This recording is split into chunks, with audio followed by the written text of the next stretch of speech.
tenemos el honor de contar con Irene Sacristán, que es la jefa de unidad de la correspondiente de la Dirección General Santé de la Comisión Europea, que bueno, no es el legislador, pero sí que es la institución encargada a nivel comunitaria de plantear todas las propuestas.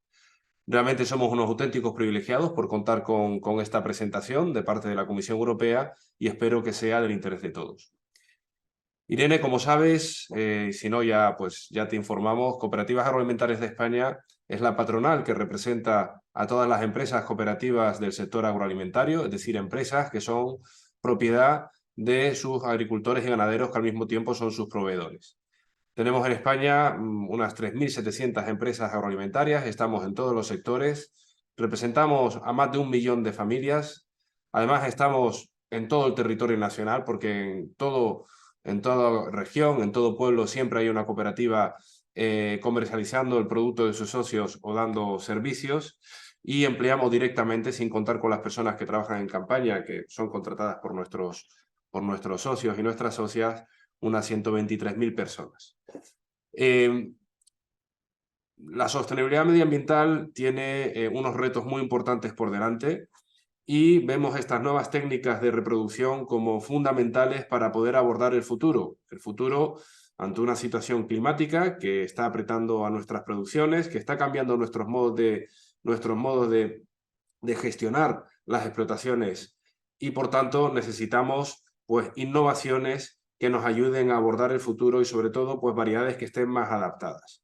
Y por supuesto tener un conocimiento y que esa adaptación no sea como tradicionalmente, que sea un mero consumo de variedades desarrolladas en otros lugares, sino que también podamos ser protagonistas de ello porque realmente de lo que se necesita es innovar en el propio territorio. Y las cooperativas tenemos varias funciones.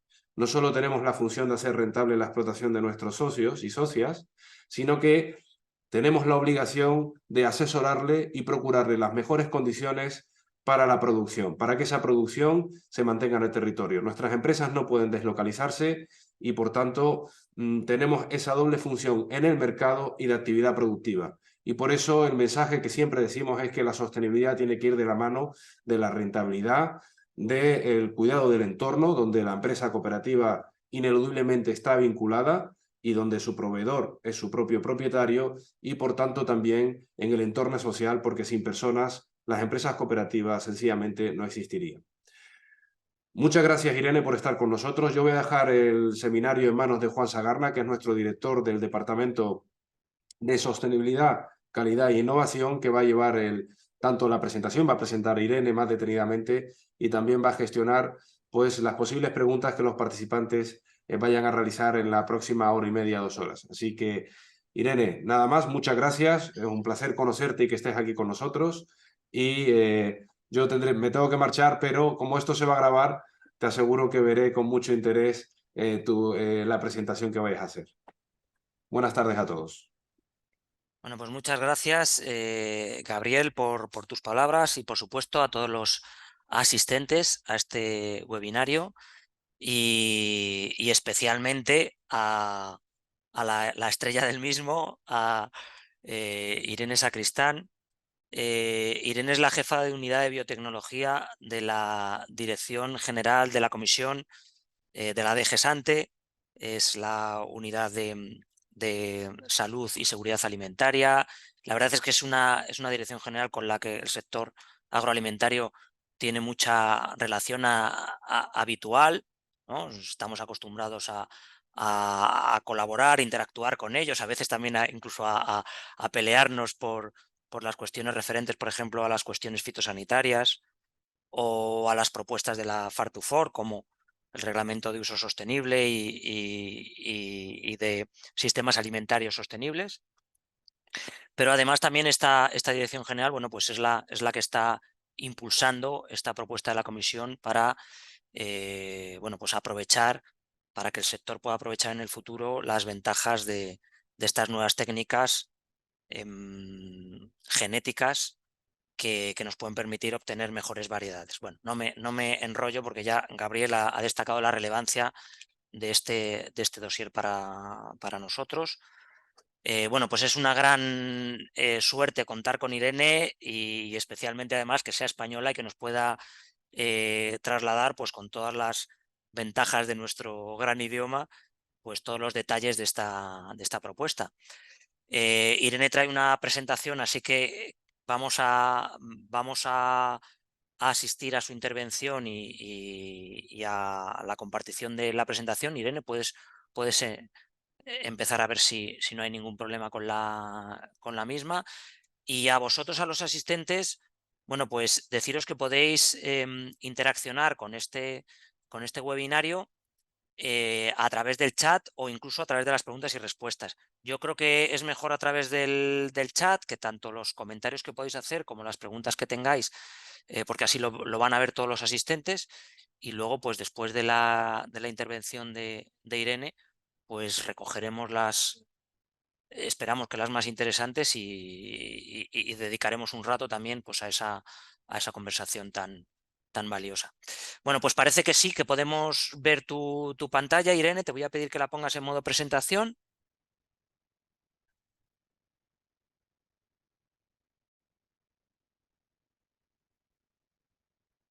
Aunque así incluso ya la podríamos ir viendo, pero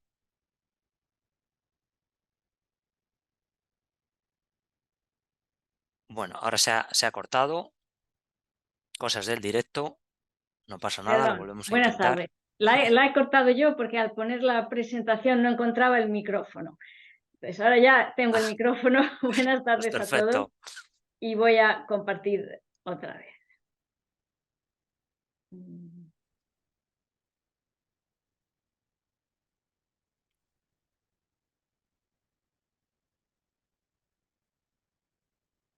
Perfecto, Irene, la estamos viendo correctamente. Muy bien, pues muchas gracias. Gracias, Gabriel y Juan, por la invitación y la oportunidad de presentaros la propuesta que adoptamos el 5 de julio. Es verdad que yo soy española, pero llevo la friolera de 20 años en Bruselas y es la primera vez que presento esta propuesta en español. Así que me vais a disculpar si de vez en cuando digo algún palabra que os suena rarísimo. Pero me he releído la propuesta en español esta mañana para, para intentar hacerlo lo mejor posible. ¿De qué va esta propuesta y por qué hemos adoptado en este momento una propuesta en materia de nuevas técnicas genómicas o nuevas técnicas de mejora? La semana pasada, no sé si tuvisteis la oportunidad de verlo, pero en el discurso sobre el Estado de la Unión, nuestra presidenta Ursula von der Leyen se refirió al papel fundamental del sector agrícola europeo y su papel de alimentarnos a todos, y se refirió a los retos a los que se enfrenta el sector, a los que os enfrentáis. El cambio climático, los desafíos a la seguridad alimentaria en vista, entre otras cosas, por ejemplo, de la agresión rusa a Ucrania, la necesidad de transitar hacia modelos más sostenibles, pero como decía antes Gabriel, manteniendo la competitividad, etcétera. Una semana antes, en prueba de lo actuales que son todos estos temas, los ministros de Agricultura de la Unión Europea se reunieron en Córdoba para hablar de innovación en el sector agrícola. Tuve la oportunidad de estar y además tuvimos incluso una demostración de cambio climático, porque al llegar a Madrid el domingo por la tarde casi no pudimos salir hacia Córdoba de la tromba de agua que estaba cayendo. Esta propuesta trata de esto, trata de innovación en el sector agrícola y en particular de la aportación que puede hacer la biotecnología al desarrollo de variedades que se adapten a todas estas necesidades. Este término que usamos, que es un término un poco extraño de nuevas técnicas genómicas, y he mantenido NGT siguiendo las siglas en inglés porque es lo que todo el mundo un poco conoce, es un término muy genérico que abarca las técnicas de modificación genética que se han desarrollado más o menos en los últimos 20 años, desde que adoptamos la legislación sobre organismos modificados genéticamente. y que son técnicas pues como el CRISPR-Cas, por ejemplo, que es quizá la más conocida, que permiten modificaciones con mucha rapidez y con precisión, y que en muchos casos además se están usando no para el tipo de productos a los que estábamos acostumbrados en el campo de la modificación genética, que eran los transgénicos, aquellos en los que se introducía material genético de un organismo sexualmente incompatible. Estas nuevas técnicas se están utilizando principalmente o mucho para obtener plantas o variedades con modificaciones que se podrían obtener de manera convencional, porque no cruzan barreras naturales, no se introduce material genético de organismos no compatibles.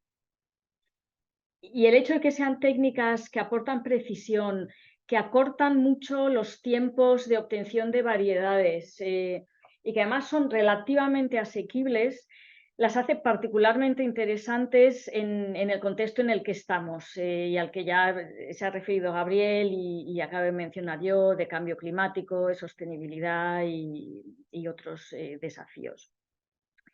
Sin embargo, las plantas, las variedades que se obtienen con estas técnicas, a día de hoy quedan bajo la legislación de organismos modificados genéticamente, que es una legislación que en origen se diseñó pensando sobre todo en los transgénicos y que no está necesariamente adaptada a lo que estas técnicas son y que no es, digamos, la legislación mejor adaptada a desarrollar y a poner productos en el mercado con potenciales beneficios para agricultores, consumidores, porque son procedimientos diseñados, como decía, para los transgénicos y que por lo tanto son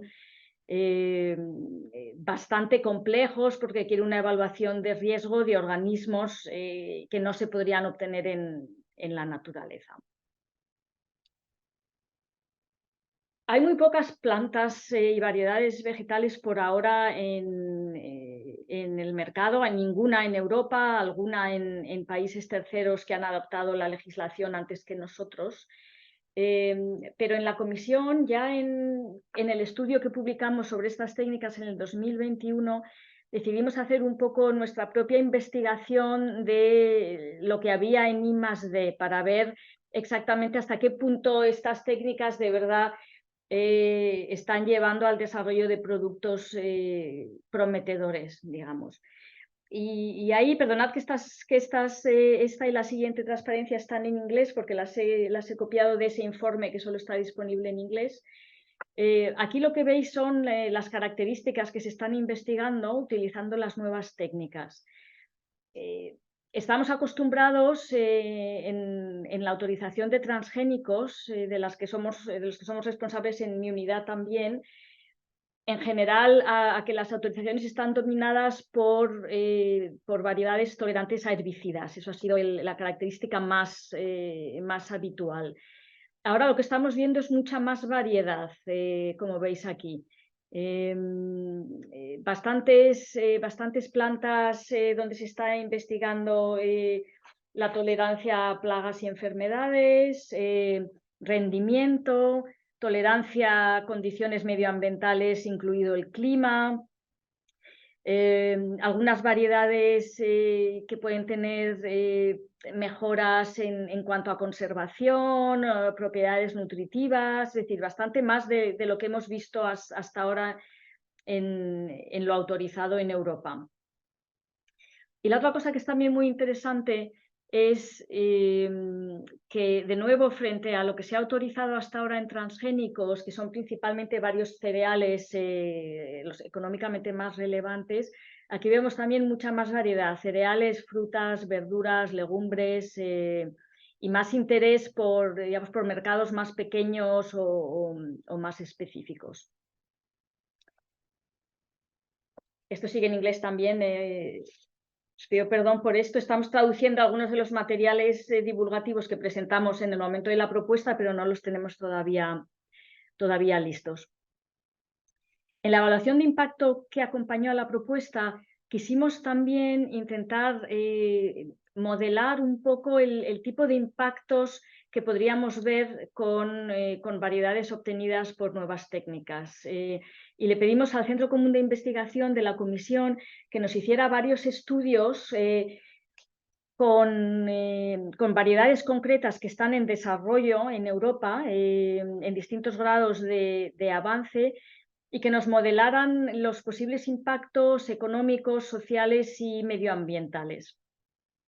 Aquí lo que veis es una manzana y una patata, las dos resistentes a determinados hongos y distintos impactos. En la parte del medio de la transparencia, donde se dan los años, lo que veis es el acortamiento del periodo de mejora, comparado con si se hicieran las mismas modificaciones, pero por métodos convencionales, que son métodos más de ensayo y error en comparación con estas técnicas. Y ahí en la manzana va de entre 15 a 50 años a 5 o 8, en la patata de 10 a 12 bajaría a 4. La parte de abajo de la transparencia son los costes, los ahorros de costes para el obtentor en el procedimiento reglamentario. Para vosotros es más interesante la parte de arriba, que serían los impactos más en el sector agrícola, con una reducción muy importante en el uso de fungicidas, vinculado a eso, reducción de costes y también posibilidades de incremento en la producción y también beneficios medioambientales. Nos hicieron en el Centro Común de Investigación también un estudio pensando más en seguridad alimentaria en países terceros, un estudio sobre un maíz tolerante a la necrosis letal en África del Este, pero me voy a concentrar más en este trigo con bajo contenido en gluten, que es investigación española, lo conoceréis bien, de la Universidad de Córdoba, seguro para celíacos, y que es un ejemplo más del tipo de productos con estas técnicas que puede tener interés para el consumidor. En este caso, beneficios claros de salud, pero beneficios también para el bolsillo de las familias que tienen un celíaco. Pero interesante también desde el punto de vista del agricultor, con un incremento de precio y potencial exportador y potencial de competitividad. Os traigo estos ejemplos un poco para ilustrar concretamente lo que estamos hablando. Todo esto son productos que no están en el mercado, pero que son reales. Entonces, así las cosas, esta propuesta, ¿de qué va? En la propuesta, por ahora, en esta propuesta solo cubrimos las plantas y productos derivados, principalmente alimentos y piensos. No sé si hay representantes del sector ganadero entre vosotros hoy. Por ahora no incluimos animales, aunque hay bastante investigación con estas nuevas técnicas en animales, pero hay mucho menos información sobre la seguridad del uso de estas técnicas, cuestiones también de bienestar animal y en su momento nos pareció que lo más oportuno era empezar por las plantas, que además es donde hay más investigación y donde hay más avances. Pues te confirmo, Irene, que sí que hay representantes del sector ganadero, o sea que has hecho muy bien en puntualizar y en informar sobre ese tema. Gracias. Pues luego si hay alguna pregunta concreta podemos volver sobre los animales. Y además de las plantas nos estamos centrando en el uso de nuevas técnicas solamente cuando se usan para obtener variedades que no introducen material genético de especies sexualmente no compatibles. Es decir, no cubrimos los transgénicos. Los transgénicos siguen cubiertos por la legislación de organismos genéticamente modificados tal como está a día de hoy. Es decir, que nos centramos en el uso de las técnicas cuando es para obtener variedades con modificaciones que se pueden producir en la naturaleza, digamos. ¿Cuáles son los objetivos de la legislación?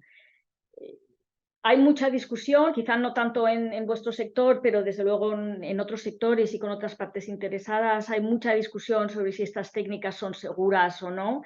Y para nosotros mantener un alto nivel de protección de la salud humana y animal y del medio ambiente es fundamental y sí, es un objetivo de la misma manera que lo es de la legislación actual sobre organismos genéticamente modificados. Pero al mismo tiempo con esta legislación lo que queremos es contribuir a la innovación o permitir la innovación, contribuir a la competitividad de varios sectores europeos en orden de intervención, investigación, sector obtentor, sector agrícola, cadena agroalimentaria, mediante el desarrollo de plantas y de variedades que contribuyan a los objetivos de los que estábamos hablando: sostenibilidad, seguridad, resiliencia. No sé si resiliencia es una palabra en español, pero probablemente me entendéis.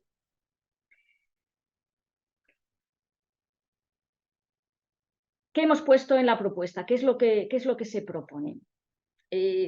Partiendo un poco del planteamiento de seguridad y de lo que sabemos sobre estas técnicas, hemos previsto dos posibles vías para la comercialización de estas variedades, porque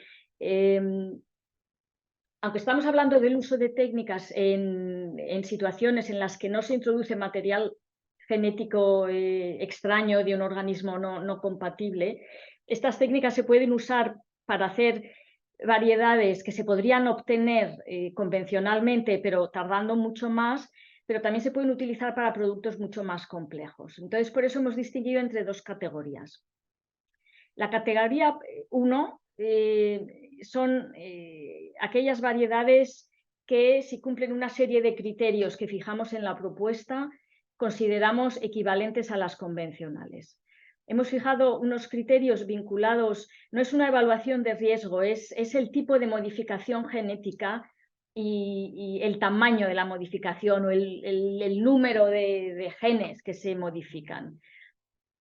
Y prevemos un procedimiento relativamente simple, un procedimiento que debería tardar 4 a 6 meses en comparación con los procedimientos relativamente más largos de autorizar a día de hoy un transgénico. Y una vez que una planta muestre que cumple esos criterios, no estará sujeta a la legislación actual de organismos genéticamente modificados. Es decir, no habrá necesidad de una evaluación de riesgo, autorización para puesta en el mercado, sino que se aplicarían las reglas, pues, por ejemplo, de la legislación semillas u otras que se aplican en general a las variedades obtenidas por métodos convencionales. Eso sí, asegurando la transparencia al agricultor, con lo cual hemos previsto el etiquetado de las semillas y también que la información se incorpore a los catálogos de variedades. Este es el procedimiento más simple en la propuesta, el que digamos, va a facilitar más la llegada al mercado, con un procedimiento administrativo para permitir la comercialización mucho más simple para los obtentores y menos costoso. Y luego, en el momento en que estas variedades se incorporan en la producción agrícola, también con notable simplificación, porque no hay trazabilidad y etiquetado como organismo modificado genéticamente, con lo cual no hay que mantener la variedad completamente segregada en todas las etapas de producción agrícola, pero luego también de la cadena alimentaria. Entonces, este es el primer, digamos, el primer pilar donde esperamos además que con la facilitación de la comercialización se abra también el mercado de variedades modificadas a pymes, a investigación pública, es decir, que se vaya a un modelo bastante más diverso también desde el punto de vista de la obtención, en comparación con lo que estamos acostumbrados en los transgénicos. Ahora bien, como decía antes, estas técnicas, aunque se utilicen para hacer modificaciones que no cruzan barreras naturales, son técnicas muy poderosas y se pueden utilizar también para hacer modificaciones muy complejas. Si vuelvo a los ejemplos de antes, en el caso de la patata y de la manzana, estas son modificaciones donde se acortan los tiempos, pero con tiempos mucho más largos se podrían obtener de manera convencional las modificaciones necesarias para hacer a la planta tolerante a las enfermedades relevantes. Sin embargo, el trigo sin gluten es una modificación mucho más compleja. Si veis, aquí no damos datos de cuánto se acortaría la obtención, porque en principio sería muy difícil de obtener este tipo de modificación por métodos convencionales. Y ahí es donde entra la categoría 2, que serían variedades donde la complejidad de la modificación exige mantener una evaluación de riesgo y una autorización previa a la comercialización. Entonces, las variedades que caigan en la categoría 2 las mantenemos sujetas a las exigencias actuales, a los requisitos actuales de la legislación de organismos genéticamente modificados con autorización y evaluación de riesgos, aunque adaptamos los requisitos en aquellos casos en los que esté justificado, porque no siempre va a hacer falta la misma cantidad de datos para hacer una evaluación de riesgo que para un transgénico. Pero se mantiene, como a día de hoy, la exigencia de trazabilidad y etiquetado, con una posibilidad añadida de incorporar también al etiquetado en toda la cadena información sobre para qué se ha utilizado la modificación genética. Pues, por ejemplo, para hacer una variedad tolerante a la sequía o como manera de permitir que se dé información complementaria y también para poder comunicar mejor sobre el uso que se hace de las técnicas de modificación genética, porque evidentemente hay también un debate importante y un reto por delante para la generalización de estas técnicas, más allá de que se haga un marco jurídico más fácil de usar, que es también la aceptación por parte del consumidor y la comprensión de para qué se usan estas técnicas. Intentamos también facilitar el procedimiento de comercialización con algunos incentivos como acortamiento de plazos de autorización para productos que vienen con determinadas características. Ahora en la próxima transparencia os digo un poco más. Y luego dos novedades importantes que proponemos en comparación con la legislación actual es que no se prevé la posibilidad para que los Estados miembros puedan restringir o prohibir el cultivo. Es decir, que si esta propuesta se adopta tal como nosotros la proponemos y se hace una evaluación de riesgo y sobre la base de la seguridad se da una autorización, eso viene con la garantía de que el mercado europeo entero se podría utilizar, se podría cultivar. Y esto tiene también un poco que ver con lo que decía Gabriel al principio, que evidentemente es un objetivo importante de esta legislación. No solo es facilitar la llegada de estas plantas, pero también facilitar el cultivo en Europa. Es decir, que si estas variedades traen beneficios para el agricultor, por ejemplo, como muchas de ellas lo hacen, que esos beneficios se puedan utilizar en Europa, que no terminemos en un modelo como ha sido en general el caso con los transgénicos, donde hay un gran mercado de importación, pero no cultivo. Y por otro lado, como esperamos que esto dé paso a un cultivo más generalizado de plantas modificadas o obtenidas con estas técnicas, otra de las cosas que sí que prevemos es que todos los Estados miembros adopten medidas de coexistencia obligatorias para evitar la presencia accidental. Un último punto, antes de pasar a la siguiente transparencia. Hemos tenido muchísimo debate en el par de años que hemos estado preparando esta propuesta e incluso antes, cuando hicimos el estudio de la Comisión sobre las nuevas técnicas. Ha habido mucha discusión sobre la situación en la producción ecológica, cómo tratar a estas plantas, en particular las de categoría 1, en el marco de la producción ecológica. Y esto lo hemos hablado mucho con el sector y de nuevo, no sé si a lo mejor hay representantes también de agricultura ecológica hoy en nuestro evento, pero en general la posición mayoritaria del sector considera estas técnicas incompatibles con los modelos de producción ecológica y además les crea mucha preocupación una pérdida de confianza del consumidor si estas técnicas se permiten. Y en la propuesta, sobre la base de estas discusiones, hemos mantenido una prohibición en la producción ecológica para todas estas plantas, categoría 1 y categoría 2. Esto simplemente para ilustrar el tipo de características que dan paso a incentivos. Evidentemente esto es más relevante para el obtentor o la industria que va por la vía que tiene que obtener la autorización. Pero os los quería enseñar porque a veces en esta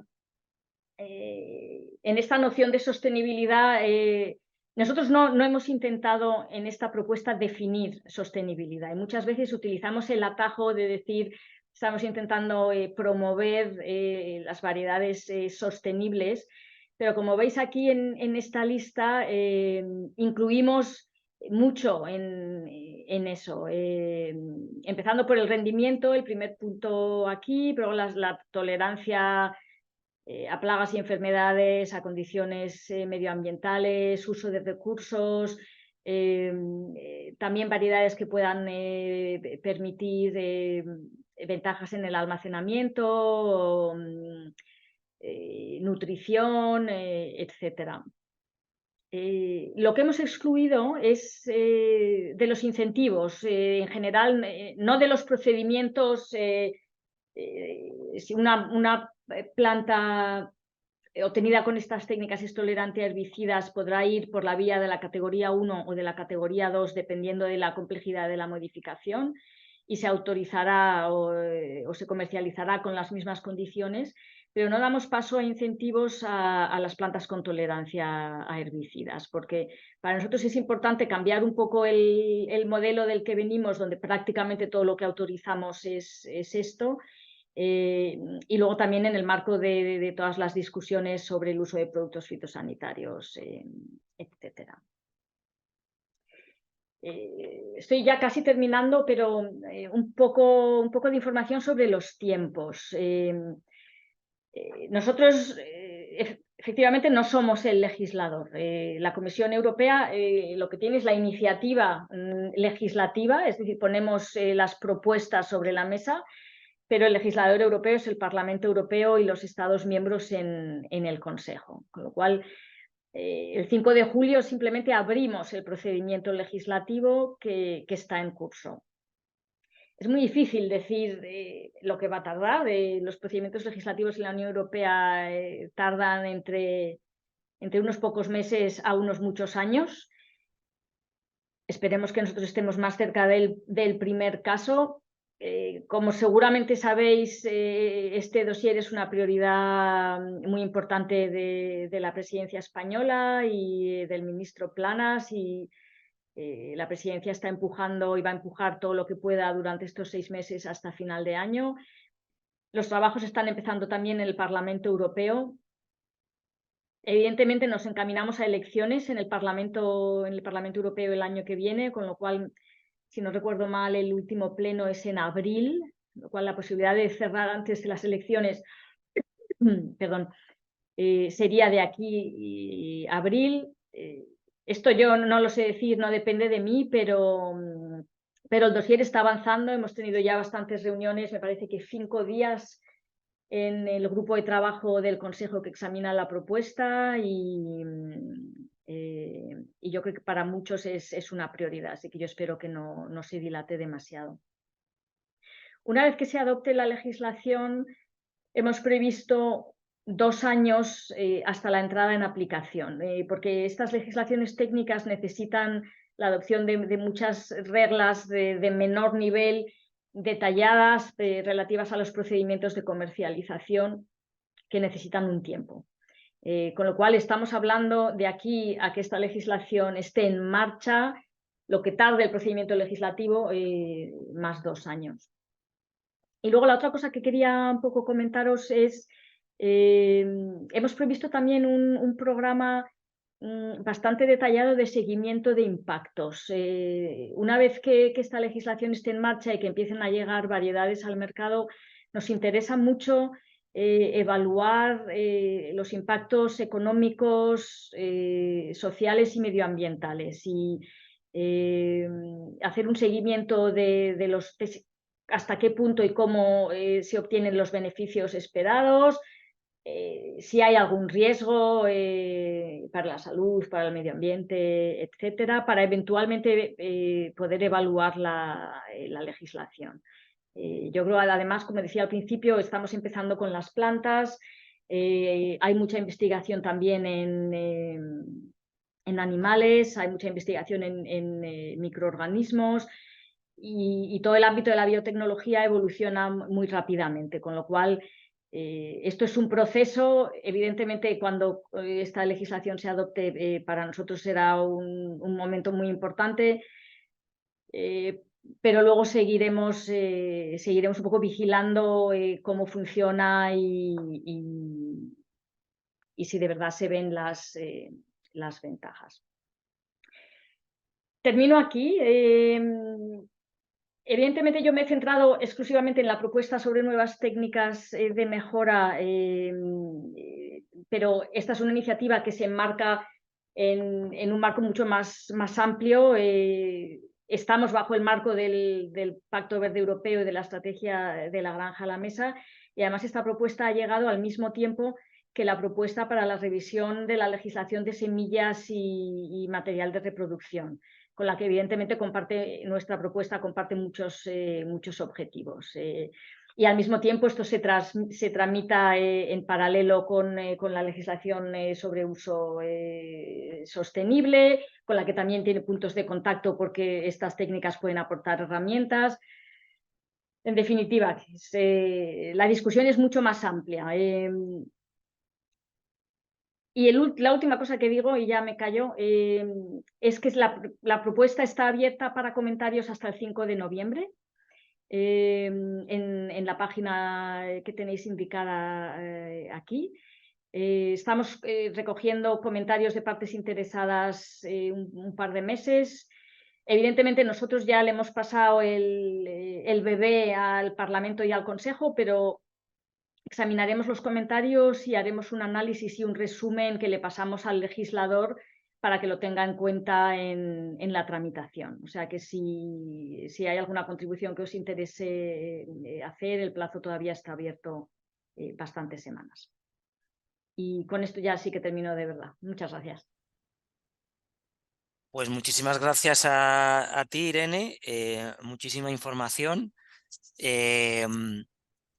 Especialmente para los que somos un poco ajenos, tanto desde el punto de vista técnico y científico a estas novedosísimas técnicas, como también desde la complejidad de la propuesta en el ámbito reglamentario, ¿no? que tiene. Pero tenemos algunos comentarios en el chat que me parecen interesantes.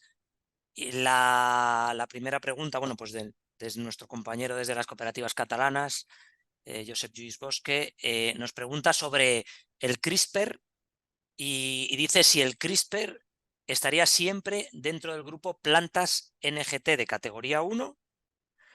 Dice, ¿qué técnicas serían de categoría 2? Y que si habría una relación unívoca entre técnica y categoría.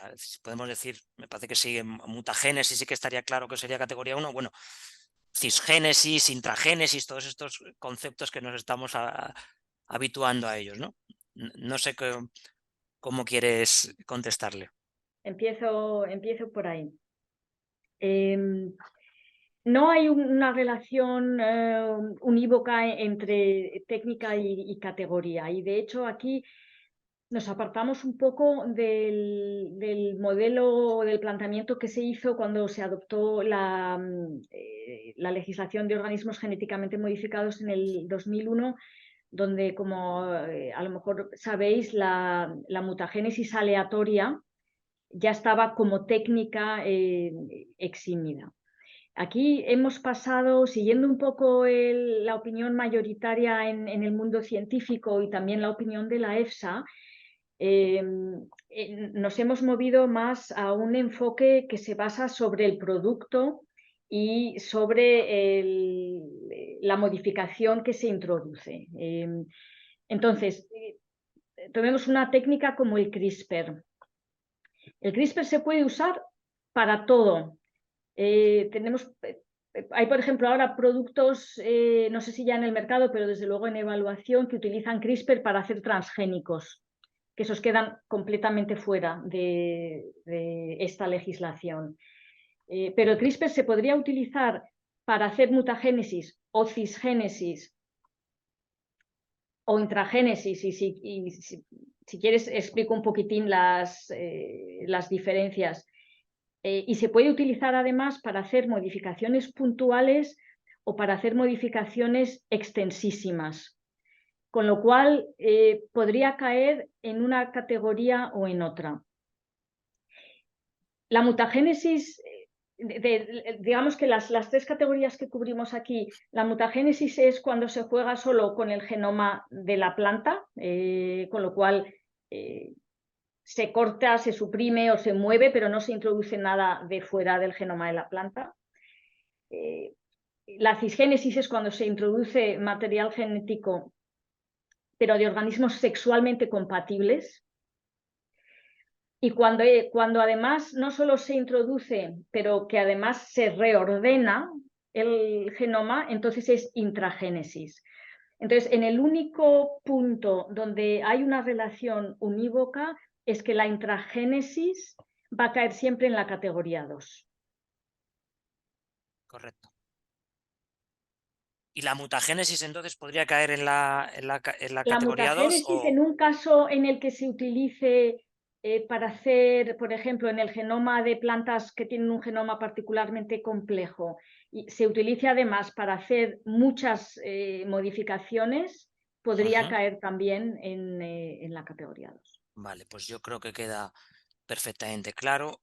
La siguiente pregunta también de Pep Bosque dice, si no existe sistema de identificación de variedades NGT, ¿cómo se podrá seguir el proceso de autorización en el caso de los transgénicos si esto formaba parte de este proceso? Sí, pregunta muy, muy pertinente. He dejado yo fuera la detección para no complicar excesivamente. Uno de los problemas efectivamente que se plantea con estas nuevas técnicas cuando se usan en mutagénesis e intragénesis es que los métodos analíticos que utilizamos a día de hoy no necesariamente van a ser decisivos, en el sentido que con un transgénico, como hay un transgen, es decir, se introduce el gen de un organismo que es sexualmente incompatible, si te encuentras eso, sabes que eso se ha modificado en un laboratorio, porque no puede haber sido de otra manera. Con estas técnicas, la modificación genética se va a poder detectar por estos métodos analíticos, pero no se va a poder decir de manera contundente cómo se ha obtenido. Esto es un problema mayor cuanto más simple sea la modificación, porque más fácil es encontrarla en la naturaleza. Es decir, el problema sería más grave en la categoría 1, donde no exigimos trazabilidad. En la categoría 2, que son modificaciones sustancialmente más complejas, que en general es muy difícil obtener por métodos convencionales, el reto será menor, pero se puede producir. En ese caso, bueno, primero lo que habrá que hacer es que los métodos de control y de trazabilidad tendrán que combinar los métodos analíticos con los métodos documentales. Es decir, no se podrá, la ventaja, digamos, la ventaja, no sé si esa es la palabra, pero en el caso de los transgénicos el método de detección es tan claro que se puede convertir prácticamente en la única técnica de control. En este caso será más complejo. Lo que hemos previsto en la propuesta es, en el caso de la categoría 2, donde se exige trazabilidad, mantenemos la exigencia de un método de detección, pero si el solicitante puede demostrar que hay dificultades técnicas, en ese caso adaptaremos las modalidades para estos métodos. Y esto es una de las cosas que habrá que desarrollar en esos 2 años trabajando con la red de laboratorios nacionales y con el laboratorio europeo de referencia. Ajá. O sea que sí hay retos, pero... Queda claro, Irene.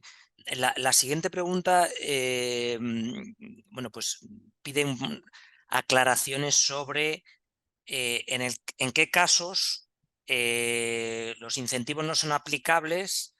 Estoy leyendo la pregunta, pero además que se me ocurre a mí otra complementaria y por eso también te la hago. O sea, en el caso en que sean modificaciones para una tolerancia a un herbicida, pues está claro que no van a poder ir por el camino corto, no tendrán esos incentivos.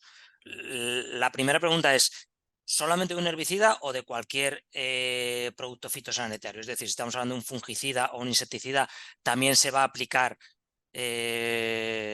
digamos, ese camino largo. Y primero, entiendo que si estamos dentro de la categoría 1, ahí sí que no habría problema, ¿no? O sea, tú puedes trabajar en una tolerancia a un herbicida que ahí vas a seguir teniendo A ver, las mismas ventajas que otro, ¿verdad? se puede trabajar en las 2 categorías, ¿eh? O sea, los incentivos son incentivos, pero no impiden ir por el procedimiento. Los incentivos son un acortamiento del periodo de evaluación de riesgo y exención de tasas en el método de detección. Y los incentivos solo se aplican en la categoría 2 porque en la categoría 1 el procedimiento es tan simple que no se presta realmente a acortamiento. Pero vamos, en cualquier caso, por las 2 vías se puede ir. Esto es una cosa que estuvimos discutiendo bastante, porque yo creo que va... y va a surgir de nuevo en las negociaciones en el Parlamento Europeo con algunos Estados miembros que llevan tiempo planteando en particular preocupación con las tolerancias a herbicidas, pero la solución final que vimos fue en esta propuesta excluir de incentivos y luego incluir algunas disposiciones en la revisión de la legislación semillas para que en el caso de variedades con tolerancia a herbicidas se puedan imponer condiciones de cultivo. Y por ahora solo hemos previsto para los herbicidas y no para fungicidas e insecticidas. Queda claro. Bueno, esa pregunta fue realizada por Juan Carlos Bermejo, de las Cooperativas de Castilla-La Mancha. José Manuel Macarulla, del sector vacuno de carne en Aragón. Y bueno, pues lo que hace es una amarga queja de que esto no se aplique al sector ganadero. En estos momentos están realizando evaluaciones genéticas genómicas y no podrán aplicar estas nuevas técnicas genómicas, ¿no? Bueno, algún comentario antes mencionabas también, pero bueno, incluso si repites un poco la estrategia de la Comisión con respecto a las producciones animales. Sí, a ver, esta propuesta, como probablemente sepáis, en origen hay un estudio de la Comisión del 2001, un poco de un estudio general sobre el uso de nuevas técnicas genómicas en plantas, animales, microorganismos y en todos los sectores, agrícola, salud, industrial, etcétera. Y sobre la base de ese estudio decidimos empezar, empezar con las plantas por varias razones. Ha habido mucha más investigación en plantas, hay muchos más productos que están a punto de llegar al mercado, aunque sé que hay animales, hay un par en Japón ya y están llegando otros, pero hay bastante menos. Y luego en materia de seguridad y de evaluación de riesgo, así como en materia de plantas, ya hay varias opiniones de la EFSA que nos daban un poco la base para estos procedimientos adaptados que consideramos que son proporcionados al posible riesgo. Y hay informes de la EFSA claros en el sentido de que determinadas de estas plantas tienen un perfil de seguridad que no se diferencia del de las plantas obtenidas de manera convencional. Sin embargo, por ahora hay todavía muy poca información sobre animales. Además, claro, en plantas tenemos, aunque haya muy poco cultivo en Europa, tenemos 20 años de experiencia autorizando transgénicos. No hemos autorizado ningún animal todavía, no tenemos nada de experiencia. Entonces, por eso la idea es empezar con las plantas, pero no descartar y no dejar de examinar la situación en el ámbito animal y también de microorganismos.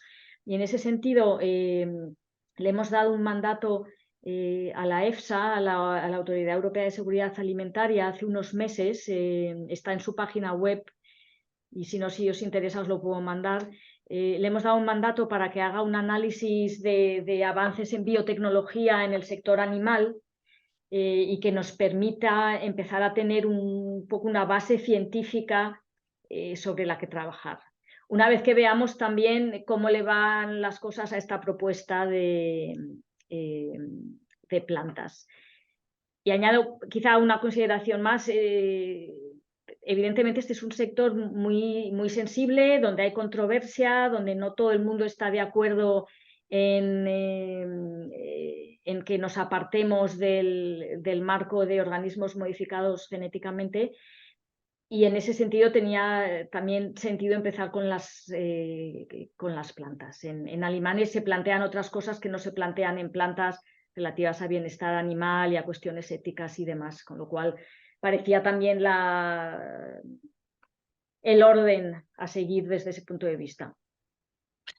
Pues gracias, Irene. La siguiente pregunta es sobre el sistema de protección de la innovación, ¿no? Que sí que es un tema tradicional siempre, porque bueno, ya sabes que las variedades vegetales pues tienen su propio sistema de garantía de que los obtentores reciben su recompensa por su trabajo, y siempre ha preocupado mucho el tema de que un sistema paralelo como el de las patentes pudiera interferir, ¿no? en ese sistema con el que seguramente nos sentimos más cómodos el sector, ¿no? Bueno, pues esta pregunta de Sergio Abadías, también de las cooperativas de Aragón, va en esta línea. Dicen, ¿esta nueva norma va a implicar cambios en la normativa sobre las patentes de las variedades, multiplicación y certificación de semillas de cereal, pago de royalties a obtentores, acondicionamientos de grano de cereal? Bueno, ahí supongo que habrá conexiones con también la propuesta de reglamento de materiales de reproducción que mencionabas. Sí. A ver, esta propuesta en sí misma no modifica nada, en nada el régimen de patentes. Y hay una directiva europea de patentes de biotecnología que se aplica en este sector. Estas técnicas son patentables y nada cambia con la propuesta. Ahora bien, somos muy conscientes de las preocupaciones que hay en parte en el sector obtentor y también en el sector agrícola, que si pasamos con este marco jurídico a una situación donde empiezan a llegar estos productos en cantidades mucho más altas de lo que hemos visto hasta ahora con los transgénicos, que nos podemos encontrar con un porcentaje mucho más alto de semillas en el mercado que están vinculadas a patentes. Y ahí se nos han planteado varios tipos de preocupaciones. Acceso a material genético por parte del sector obtentor en condiciones asequibles, que evidentemente es muy importante porque estas técnicas en sí son bastante más asequibles que técnicas más complejas de biotecnología, pero si el coste de obtener licencias se convierte en un coste imposible, algunos de los beneficios que nosotros esperamos, como que es que entren más pymes en el sector, que veamos más variedad y demás, podrían no realizarse. Y luego a nivel más del sector agrícola, la preocupación es posibles impactos de medio largo plazo en la diversidad de las semillas, precio y demás. En todo caso, Irene, entiendo que, por ejemplo, hablando del trigo sarraceno, perdón, del trigo bajo en gluten, no es el sarraceno, la Universidad de Córdoba, si finalmente acaba en un producto, podrá patentar la metodología con la que ha llegado a esa variedad, ¿no? Pero si esa variedad es obtenida igualmente mediante mejora tradicional y demás, Sí. no le afectaría a la patente, ¿no? La variedad obtenida por métodos convencionales que tenga la misma modificación genética, esa variedad no está afectada por las patentes y además hay no sé cómo se llama, si un dictamen o hay un pronunciamiento de la Oficina Europea de Patentes de hace un par de años dejando esto muy claro, que en el caso de variedades vegetales obtenidas por lo que en el derecho de patentes llaman procesos esencialmente biológicos, que la patente no se puede extender. Dicho eso, el 5 de julio, cuando presentamos la propuesta legislativa, que fue en el marco del paquete sobre uso sostenible de recursos con la legislación semillas, salud de suelos y demás, la comunicación de acompañamiento, lo que anunciamos fue un estudio en el ámbito de las patentes para explorar estas preocupaciones a fondo y eventualmente pensar qué medidas habría que tomar. O sea que no lo tratamos en esta propuesta, pero sí que reconocemos en la comisión que es un tema que hay que vigilar. Además, efectivamente, no estamos muy acostumbrados en Europa a las patentes, pues, como están los americanos, por ejemplo, que patentan mucho más y hay que ver un poco qué impacto tiene. O sea que esperamos que ese estudio que hacen sus compañeros de la DG Grow, porque la legislación de patentes está con ellos, pero que nosotros seguiremos también muy de cerca para ir viendo lo que sale. Y estamos siguiendo también con bastante atención desde la comisión las iniciativas, pues tipo, se acaba de inaugurar una plataforma de licencias, no sé cómo se dice en español, licensing platform de la industria para permitir el acceso en condiciones asequibles al material genético. Todo esto lo estamos siguiendo también. Perfecto. Bueno, Pep Bosque, en la respuesta tuya a su anterior pregunta, reflexiona sobre que parece existir a día de hoy una indefinición, ¿no? entre la frontera entre la categoría 1 y la categoría 2, y que eso pudiera implicar una arbitrariedad entre la asignación de la categoría 1 y la categoría 2. De hecho, Y pregunta que si va a ser, que si la EFSA va a tener sí. algún rol específico en esta asignación entre una categoría y otra. La línea divisoria entre la categoría 1 y la categoría 2 se basa en una serie de criterios que están en el anexo 1 de la propuesta. O sea, que no se deja este criterio general de si se hubiera podido obtener por métodos convencionales, no se deja así en genérico, sino que lo hemos intentado traducir en 5 criterios concretos sobre el tipo y el tamaño de la modificación. Y esos criterios los hemos desarrollado teniendo en cuenta el trabajo de la EFSA, teniendo en cuenta el trabajo del Centro Común de Investigación y haciendo una revisión de la literatura científica de unos 100 artículos sobre lo que se obtiene por métodos convencionales. Evidentemente, siempre que uno establece una línea divisoria, se toma una decisión. Fijamos, por ejemplo, un umbral de número de modificaciones y es evidente que el que tenga una más será categoría 2 y el que tenga una menos será categoría 1. Pero no lo calificaría de arbitrariedad, sino de, bueno, en algún sitio había que poner la línea.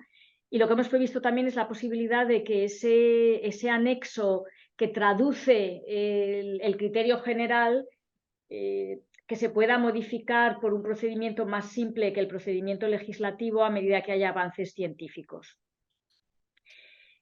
En la práctica, ¿quién verificaría estos criterios que están en la legislación?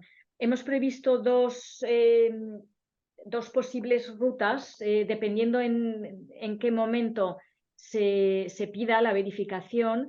Si se viene en un momento muy temprano, antes de hacer estudios de campo, sería un procedimiento que se haría en un Estado miembro, porque esos son normalmente estadios bastante tempranos donde puede haber muchos actores de tamaño pequeño, donde sea más fácil la interacción con la autoridad nacional competente en el idioma del país y demás.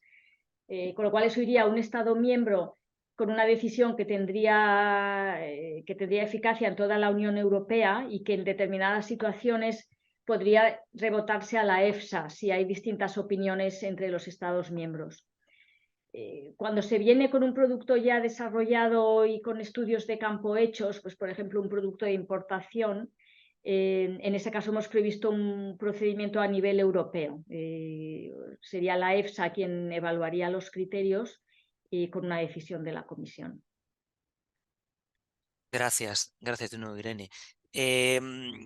Bueno, me parece muy interesante lo que has comentado, ¿no? De que la posición política de la Comisión es garantizar pues que todos los agentes también económicos de la Unión Europea pues se beneficien de estas técnicas, tanto a nivel de usuarios como pueden ser los agricultores, incluso si es necesario, pues trayendo estas novedades genéticas desde fuera de Europa, pero también que, claro, lógicamente el interés de la Comisión es promover que los agentes, las empresas europeas, pues participen ampliamente de estas tecnologías. La verdad es que sí, con su reducido o con un coste más asequible que los métodos tanto de transgenia como de mejora genética vegetal, sobre todo en términos de tiempo y demás, pues es verdad que podríamos tener un abanico más amplio de obtentores y de mejoradores que el actual. Pero claro, nosotros siempre desde el punto de vista de las cooperativas, aunque tenemos buenos ejemplos en Europa, pero no demasiados, de cooperativas, especialmente francesas y del norte, que en el pasado han desarrollado nuevas variedades, pues en España y también con algunas honrosas excepciones que lo que hacen es traer material de otros países y hacen la última definición de ese material, ¿no? Por ejemplo, en el mundo cooperativo agrovegetal, que desarrolla nuevas variedades de cultivos extensivos en zonas de Andalucía, o cooperativas nuestras que han conseguido desarrollar con colaboración pública algunas variedades de arroz, cooperativas nuestras murcianas que están trabajando en la adaptación de variedades adaptadas al cambio climático. Pero la verdad es que todavía se nos antoja un poco lejano la posibilidad de tener los recursos y el músculo financiero, operativo y demás para integrar estas técnicas en nuestras empresas. Bueno, esto no sé si además de la propuesta legislativa va a haber alguna iniciativa de la Comisión para, pues eso, para garantizar que el tejido empresarial europeo pues integra también estas técnicas de forma más habitual. No sé si la pregunta era más una reflexión y un sueño y no tiene respuesta posible. Es una buena pregunta y yo creo que en el sector de biotecnología es fundamental, ¿no? Porque yo creo que hay que venir siempre. Nosotros en mi equipo somos responsables del marco jurídico, pero estos son sectores en los que hace falta un buen marco jurídico, una política industrial, un apoyo a la investigación y demás. Nosotros desde la DG Sante no somos ni dueños de fondos ni tenemos herramientas más allá del marco jurídico, y la verdad es que no sé yo, esto sería una cosa a lo mejor para ver con nuestros compañeros de la DG Agri, por ejemplo, si hay algún tipo de mecanismo en la PAC de apoyo. Hay mucho dinero en biotecnología en el programa Horizonte, en el programa de investigación, pero que en general suele ser más investigación más básica, no tanto aplicada. Pero bueno, ahora hay mucho en materia de agricultura y la verdad es que yo no me conozco todas estas cosas al detalle. Y luego no sé si escuchasteis el otro día en el discurso de la presidenta de la Comisión sobre el Estado de la Unión, que anunció una iniciativa de biotecnología y biomanufactura, no sé cómo se dice.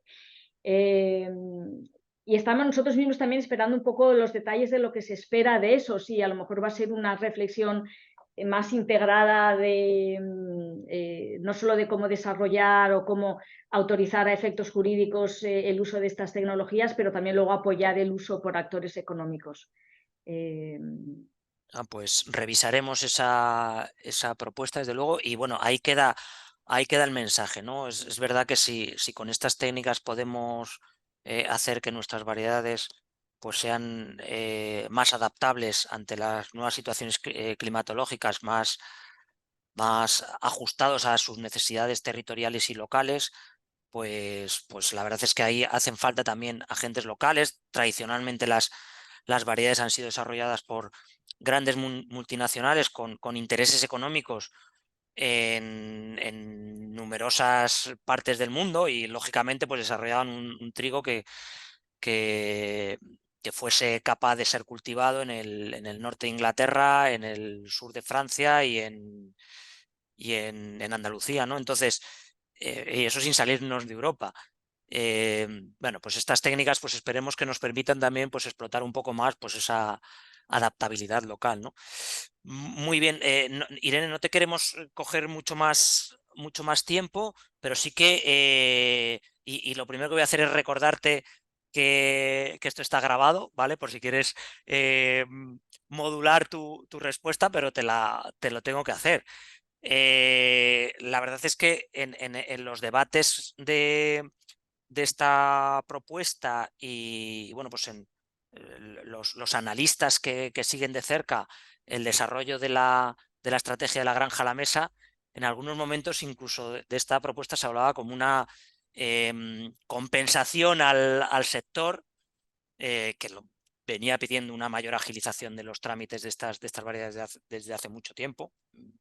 Y se veía como una compensación a una propuesta como la de uso sostenible de plaguicidas, que se consideraba pues perjudicial para el sector en muchas cuestiones. Y se hablaba de que incluso algunos analistas decían, no, si la comisión, si el resto de propuestas de la Farm-to-Fork no salen adelante, incluso echaría para atrás la propuesta de nuevas técnicas genómicas. Bueno, no sé si qué réplica puedes dar tú a esas reflexiones, entendiendo pues que tengas que ser cauta en tu respuesta. A ver, es un poco lo que os decía antes al final de mi presentación, que esta propuesta entra dentro de un marco mucho más amplio, o sea, y de hecho nuestra propuesta entra bajo el paraguas Pacto Verde y Estrategia de la Granja a la Mesa. A mí no me corresponde a mí decir si esto ha de tramitarse o no según cómo vayan otras iniciativas. Esta propuesta está en manos ahora del Parlamento y del Consejo. Yo creo que en general en la Comisión, y es lo que siempre hemos intentado trasladar, es no vemos un conflicto entre la política y las medidas de apoyo al sector agrícola y al mismo tiempo una agenda ambiciosa en materia de medio ambiente, cambio climático, etcétera. Y yo creo que la presidenta von der Leyen lo dijo también muy claramente en su discurso el otro día, que había que dejar un poco atrás esta polarización. Desde el momento de la publicación de la estrategia de la granja a la mesa se mencionó la innovación como un pilar fundamental y esta propuesta entra por ahí, pero conecta con las demás. Yo lo vería más bien desde un punto de vista positivo, es decir, si el hecho de que tengamos una propuesta sobre la mesa que permite o que está destinada a facilitar la llegada de productos seguros y obtenidos con nuevas técnicas, y eso nos permite, por ejemplo, una reducción en el uso de plaguicidas, pues se convierte en una herramienta que se puede utilizar para cumplir otros objetivos. Y ahora ya lo que, digamos, cómo vayan las negociaciones en estos distintos dosieres, pues lo vamos a ir viendo. No me compete a mí. Yo no soy política. Queda claro, Irene. Pues nada, si te parece, lo dejamos aquí. Darte las gracias por tu tiempo y la verdad es que por tu trabajo previo a esta presentación, porque, bueno, tanto la presentación como bueno, pues el intentar acercarte a la problemática de nuestro sector se nota. Y bueno, pues lo que ha dicho antes, creo que antes mi jefe se ha deshecho en elogios. Daros las gracias a toda la unidad por hacer este esfuerzo de que entendamos desde el primer momento esta propuesta. Y bueno, pues nuestra intención a través del Copacollega, que es nuestra asociación europea, pues va a ser, por supuesto, participar con enfoque constructivo en que finalmente salga una buena norma entre todos. Así que muchísimas gracias de nuevo, Irene. Muchísimas gracias también a todos los que habéis atendido. Hemos grabado el webinario, tanto la presentación como el webinario, desde luego para los asistentes, va a estar garantizada. Y bueno, pues luego vamos a ver cuál es el plan de difusión también del webinario, si queremos hacerlo público o con alguna restricción a nuestro colectivo, y lo chequeamos con Irene y os informaremos. Vale, pues nada, buenas tardes a todos y nada, continuamos con los temas. Muchas gracias. Muchas gracias, Irene.